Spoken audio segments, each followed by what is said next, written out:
بسم اللہ الرحمن الرحیم۔ بھائی اس ویڈیو میں ہم آپ کو بتانے والے ہیں کہ حضرت عمر رضی اللہ عنہ کا کلثوم کے لیے پیغام نکاح دینا۔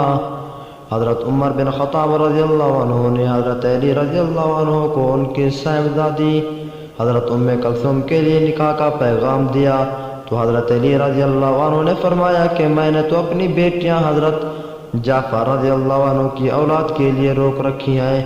حضرت عمر رضی اللہ عنہ نے فرمایا کہ اے علی رضی اللہ عنہ تم میرے سے نکاح کر دو، خدا کی قسم روئے زمین پر میری طرح کوئی شخص ایسا نہیں ہے جو اس سے کے ساتھ نیک برتاؤ کرے گا۔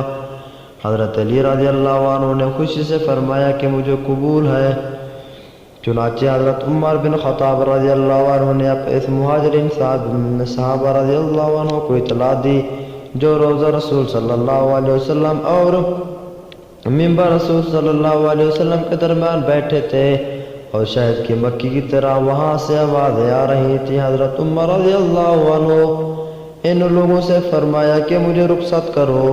لوگوں نے پوچھا کہ امیر المومنین کس کے ساتھ؟